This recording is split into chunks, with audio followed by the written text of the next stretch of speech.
આજ તો આપણે અચાનક કડીના બંકાઓની દુકાને જવાનું થશે એવું આપણે સપનામાં નતું વિચાર્યું.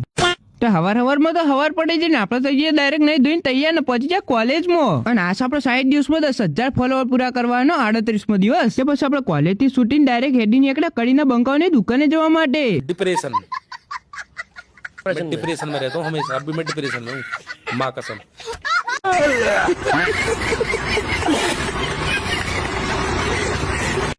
પછી આપણે પહોંચી જાય હનુમાન પ્લાઝામાં કડીના બંકાઓની દુકાને. અને એ આપણા જતીનભાઈની હેલો કડી અને આપણા ગોપીબેનની દુકાનની બાજુમાં. આ આપણી રામાધણી ઇમિટેશન જ્વેલરી નહીં ઓપનિંગ છે આપણા 12 તારીખે સવારે 9 વાગે. તો આપણને તો સ્પેશિયલ બોલાયા હોય કણ. અને તમને બધાને ફૂલ આમંત્રણ હ કે તમે પહોંચી જ જજો 12 તારીખે. આપણે ધુઈલભાઈ કે તમારે તો આખો દાડો રહેવાનું હોય કણ. હું કીધું રહીશું જ દચમ નહીં રહીએ આપણી જ દુકાન. તો ગાઈસ હુઈ આવવાનું હું ને તમે પહોંચી જ જજો રામાધણી ઇમિટેશન માં. પછી આપણે ઘેર આવીને બેસી જાવ વાંચવા લખવા માટે. ચમકા આપણી એક્ઝામ નજીક એટલે બેહવું પડે. પછી આપણે પહોંચી જાય સીધા મહાદેવજીના મંદિરે. ચમ કે આપણે ફૂલ કટિંગ કરીને આજ કરવાનો તો શણગાર. પછી આપણે કરી દીધો મજબૂત મહાદેવજીનો શણગાર. જો લાગે કમેન્ટમાં જરૂરથી લખજો ને હર હર મહાદેવ લખતા જજો. પછી આપણે પહોંચી જાય કાકીના ઘેર ચા પીવા માટે. અને ચા પીને સીધા પહોંચી જાય જયરાજ મોબાઈલમાં. ચમ કે આપણે કરાવવાનો હતો કાકીનો ફોન હમો. પછી ઘેર આવીને આપણે બેહી જાય પાછા વાંચવા લખવા માટે. તો લ્યો હડો તો આજના બ્લોગમાં બસ આટલું જ. મળી આવતા નવા બ્લોગમાં. જય માતાજી જય શ્રી કૃષ્ણ. જો બ્લોગ ગમે હોય તો લાઈક ને ફોલો કરતા જજો.